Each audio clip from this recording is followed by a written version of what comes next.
हिंदुस्तानियों के लिए एक सपना है, एक गंतव्य है। जब गांव देहात, छोटे शहरों, कस्बों के लोग कहते हैं मैं दिल्ली कमाने जा रहा हूं या मैं दिल्ली में काम करता हूं, तो कहीं उनका सर गर्व से जरूर ऊंचा होता है।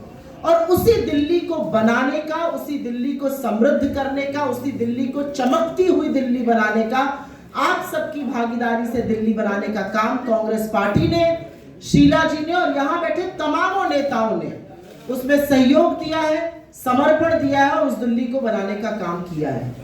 लेकिन मुझे दुख होता है, और दुख इस बात का है कि 15 साल से भारतीय जनता पार्टी का कब्जा है एमसीडी पर, और करीब 8 साल से ऊपर हो गए केजरीवाल जी को फर्जीवाड़ा करते हुए, लेकिन दिल्ली पर ध्यान अभी तक नहीं दिया गया है।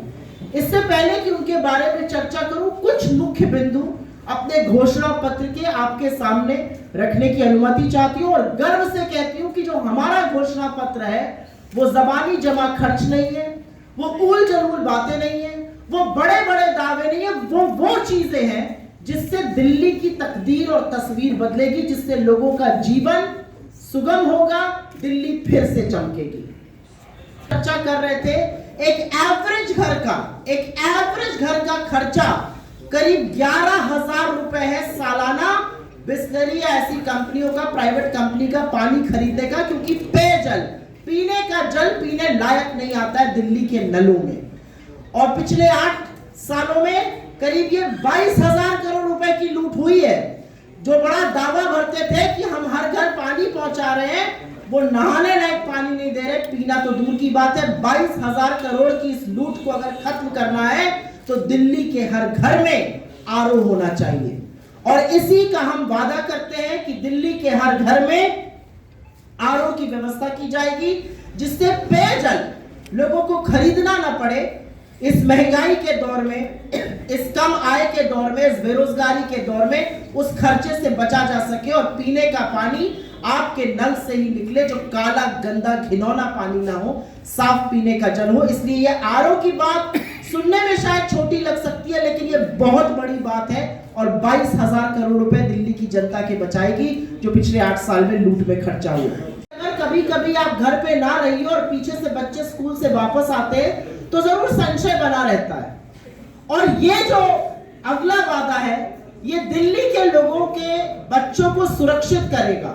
जो एमसीडी के स्कूल है, जिनके नाम पर बड़ी बड़ी डींगे पूरे देश में हाकी जाती है, जो वस्तुतः काम कांग्रेस का किया हुआ है, जो रिजल्ट हमारा बेटर था उससे खराब रिजल्ट आता है, लेकिन डींगे हाकी जाती है।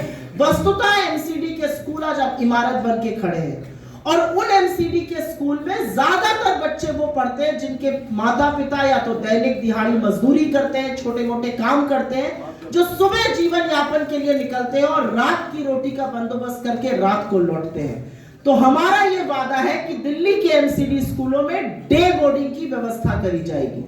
सुबह दिहाड़ी पर निकले वाला मजदूर अपने बच्चे को स्कूल में सुपुर्द कर दे टीचर के हवाले, और जब वो शाम को दिहाड़ी कमा कर लौटे तो सुरक्षित रूप से बच्चे को अपने साथ ला सके। इसके बहुत सारे फायदे हैं। हमारा दिल्ली के लोगों से कि जो छोटी छोटी कॉलोनीज है, जो रीसेटलमेंट कॉलोनीज है, करीब 44-45 ऐसी रीसेटलमेंट कॉलोनीज है जहां पर बहुत छोटे घर है, वहां उनको टैक्स वसूली से मुक्त कर दिया जाएगा।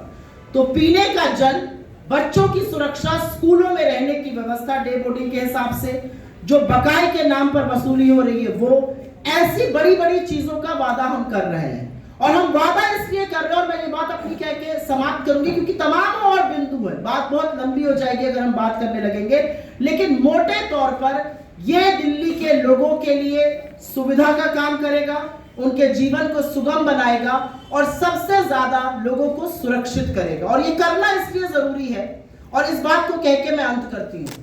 15 साल से भारतीय जनता पार्टी का कब्जा है एमसीडी पर।